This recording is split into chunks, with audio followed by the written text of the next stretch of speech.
What's up guys, Cope here. So I thought I would do a short reveal here. I recently got a 20 card submission back. I did not have all 20 cards sent back home.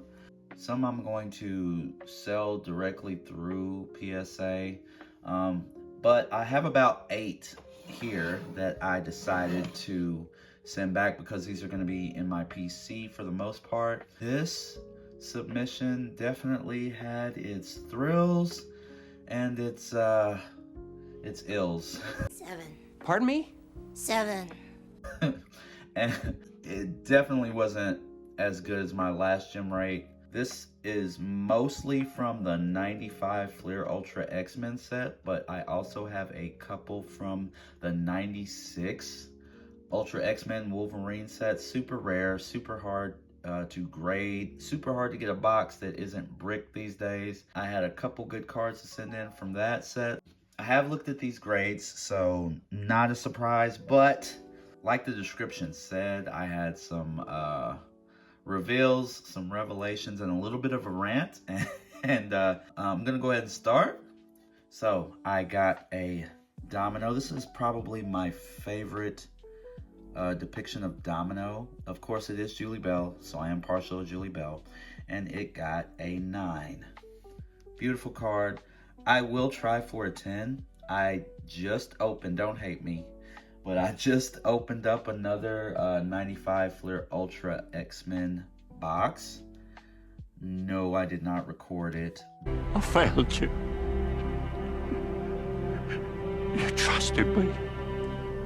But I'm going to send another Domino in, hoping for a 10 here. All of these 9s I'm going to try to send in again for a 10. That's my goal. Next one is a Mystique. Once again, Julie Bell. Beautiful artwork. I love this one from Julie Bell. I love the 96 Marvel Masterpiece one from Julie Bell even better. I got an 8 on that one. And this one I got a 9. Very nice. Once again, I will be trying for the 10. You're going to see a pattern here. The Storm from Julie Bell from the 95 Fleer Ultra X-Men. Amazing Storm. Boris Vallejo actually has a Storm in this too, and it's amazing. I didn't send one in this time, but I'll be sending one in next time.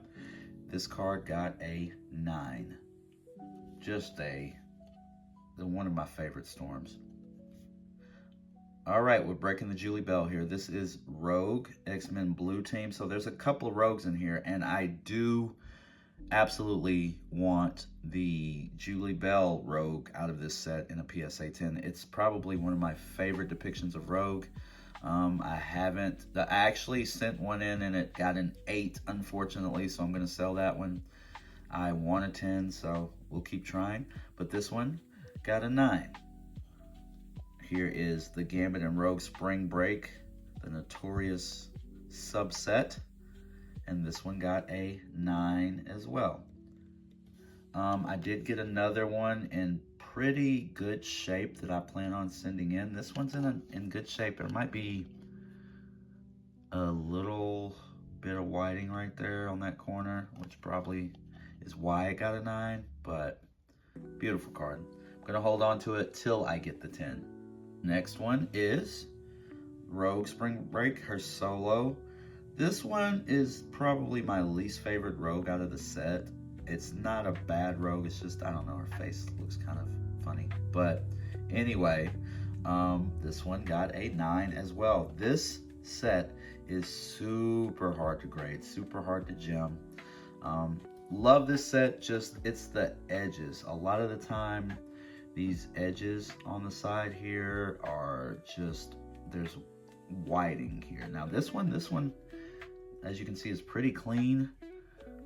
Even the corners are pretty clean. I don't know exactly why this got a 9, but nevertheless. All right, so this next one is a killer card. Yes, it is a 9, but it is only a pop 2 or pop 3 and there is no 10s in this card. This is a 1996 Ultra X-Men Wolverine Gambit Holo Flash. These Holo Flashes are very hard to grade, and I don't see a PSA 10 really popping up with the boxes being the way they are. Like I said, it's very hard to find a box that isn't bricking. So to have this in a 9 is pretty big. Very happy with this one.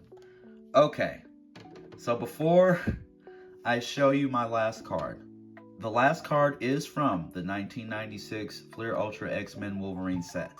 Now, by far, the most popular in-demand card of that is the Psylocke. The Psylocke from that set. Everyone has seen it. Everyone loves it. The Raw can go anywhere from 60 to 80 bucks raw. I've seen it go for 100, okay? But I see that card all the time. It pops up. You know the card that doesn't pop up all the time? This Mystique. It just rarely pops up, okay? You just hardly ever see it. I've been scouting and scouting for months for this card, okay? So much so that every time this card pops up, I buy it. I just buy it. So I have, this is not including the ones that I've sent in. I have 3 extra ones. Now you can tell, once again, this is a hard set to get in mint. So this card, obviously, I couldn't send in because of the paper damage here, right? This card, you can see the paper damage right on her shoulder there. This one right here, I think the paper damage was on the back, and paper damage on the side here. So in like 8 or 9 months time, I've been able to find 5 of these, and I sent 2 in that I felt were the best to at least get a 9. That's all I was expecting.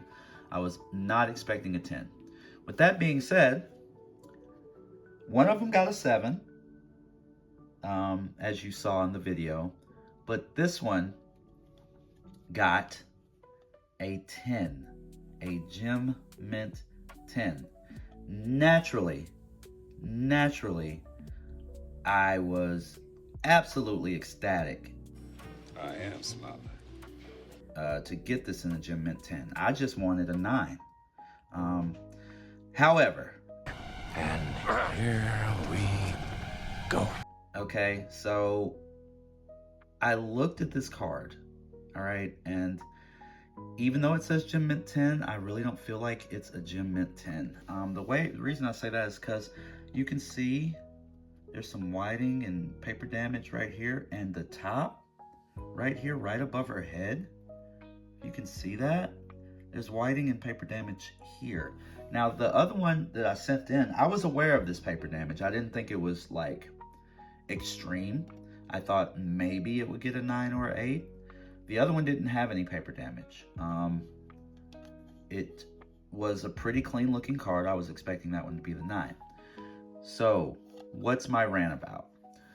I don't want to say obsessive compulsive, but when you get the 10, right, you want it to be a 10.